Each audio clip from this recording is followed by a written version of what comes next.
Hello everyone, मैं ज्योति पारिक और आपका हमारे महाविद्यालय श्रीमती मोहरी देवी तापड़िया कन्या महाविद्यालय के इस यूट्यूब चैनल पर एक बार फिर से स्वागत है। आज के वीडियो में हम अपने अनिवार्य विषय पर्यावरण के अंतर्गत हम खनिज संसाधनों के बारे में पढ़ेंगे। तो हम देखते हैं कि सबसे पहले खनिज किसे कहते हैं। तो देखिए, प्रकृति में मौजूद वे तत्व जिनका रासायनिक संगठन होता है उसे हम खनिज कहते हैं।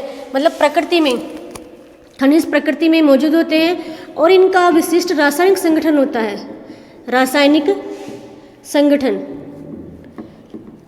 प्रकृति में मौजूद वे तत्व जिनका एक विशिष्ट रासायनिक संगठन होता है उन्हें हम खनिज कहते हैं। और ये जो खनिज है वो विशेष रूप से कहाँ मिलते हैं? चट्टानों में बहुतायत में खनिजों की प्राप्ति होती है। ठीक है, तो मतलब खनिजों की हम परिभाषा देखें तो प्रकृति में वे तत्व जिनका एक विशिष्ट रासायनिक संगठन होता है उसे हम खनिज कहते हैं। और प्रकृति का कोई भी पदार्थ जिनका मानव जीवन के लिए जब उपयोग सिद्ध होता है उसे तभी हम उसे खनिज कहते हैं। मतलब किसी भी पदार्थ का मानव के लिए उसका उपयोग होना आवश्यक है। जब उसका मानव के लिए जब उसका उपयोग होगा तभी हम उस पदार्थ को खनिज कहते हैं। तो हम खनिजों को उसके रासायनिक संगठन के आधार पर हम खनिजों को दो प्रकार में बांटते हैं। तो हम खनिजों के प्रकार देखें। तो ये मुख्य रूप से होते हैं दो प्रकार के। एक होते हैं धात्विक खनिज, एक होते हैं अधात्विक खनिज। तो खनिज दो प्रकार के होते हैं, एक होते हैं धात्विक खनिज और एक होते हैं अधात्विक खनिज। तो हम सबसे पहले जो अपने धात्विक खनिज है इनके बारे में हम देखें। तो धात्विक खनिज, तो ये कौन से होते हैं खनिज? जिनमें धातु का अंश पाया जाता है। मतलब जिन खनिजों में धातु का अंश पाया जाता है वे खनिज कौन से होते हैं? धात्विक खनिज। और इनके बारे में हम देखें तो ये जो धात्विक खनिज है वो खानों से निकाले जाते हैं, इसलिए उनमें अनेक प्रकार की अशुद्धियाँ भी पाई जाती हैं। इनमें अत्यधिक अशुद्धियाँ पाई जाती हैं, इसलिए इनका प्रयोग करने से पहले इनका परिष्करण करना आवश्यक होता है।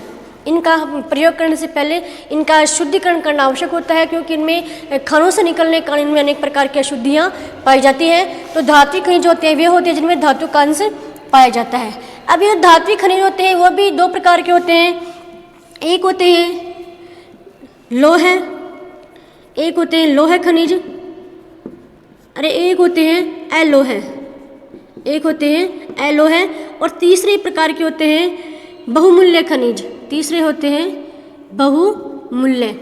तो धात्विक खनिज भी तीन प्रकार के होते हैं, एक होते हैं लोह खनिज, दूसरे होते हैं अलोह और तीसरे होते हैं बहुमूल्य खनिज। तो पहले हम लोह खनिज के बारे में देखें।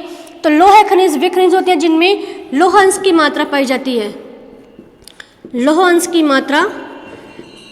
वे होते हैं लोह खनिज।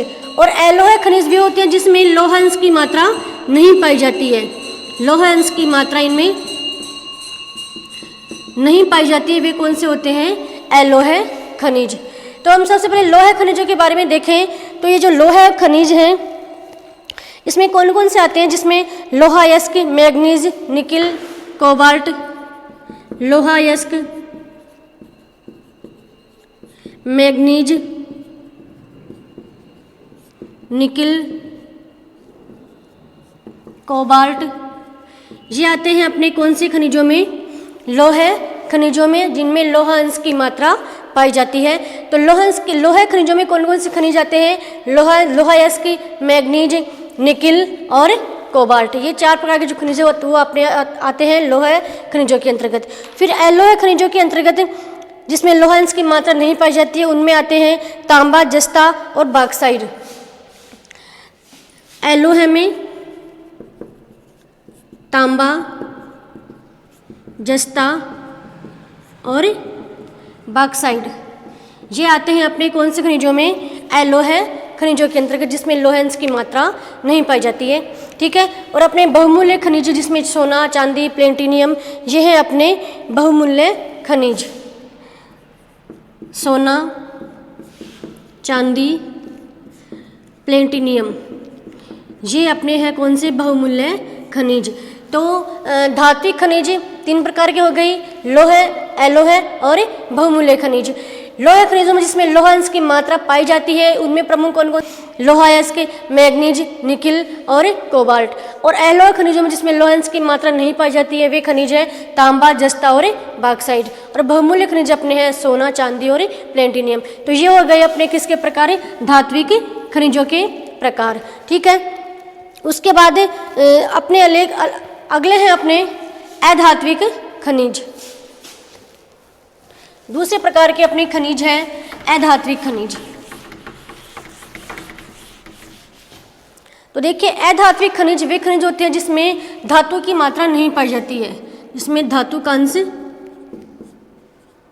नहीं पाया जाता है, वे होते हैं अलोह खनिज। और इसमें अलोह खनिजों में अशुद्धियाँ भी बहुत कम पाई जाती है और अशुद्धियाँ कम होने के कारण से इनमें परिष्करण की इसमें आवश्यकता नहीं होती है।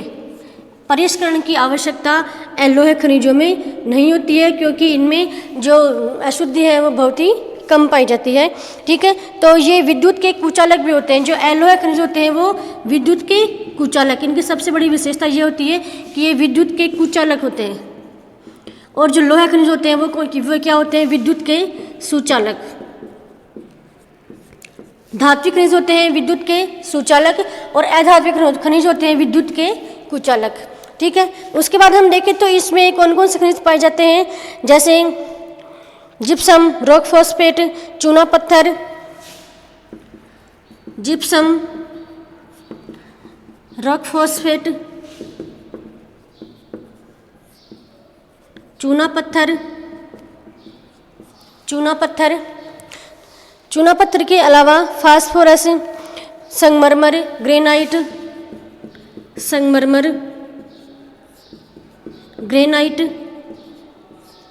मुल्तानी मिट्टी,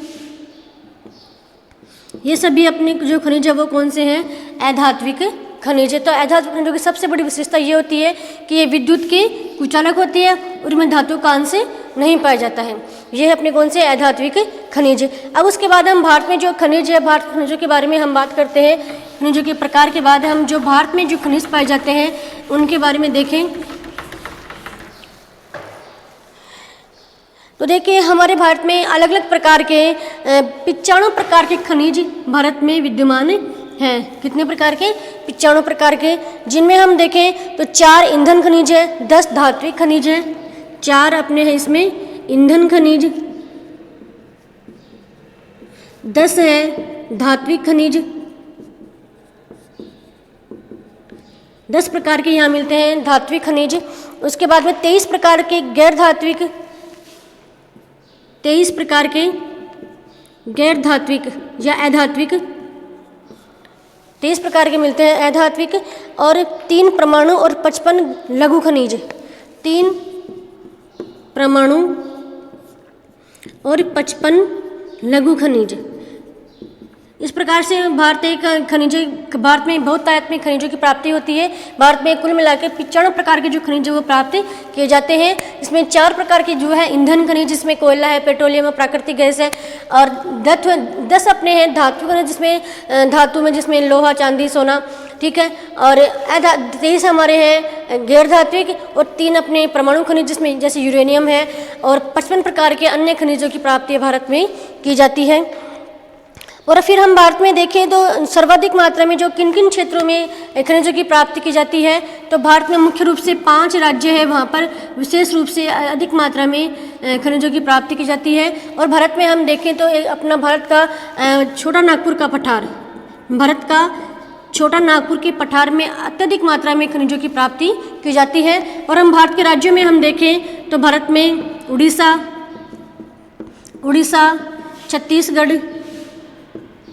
छत्तीसगढ़, झारखंड है। इसके अलावा अपना आंध्र प्रदेश और कर्नाटक,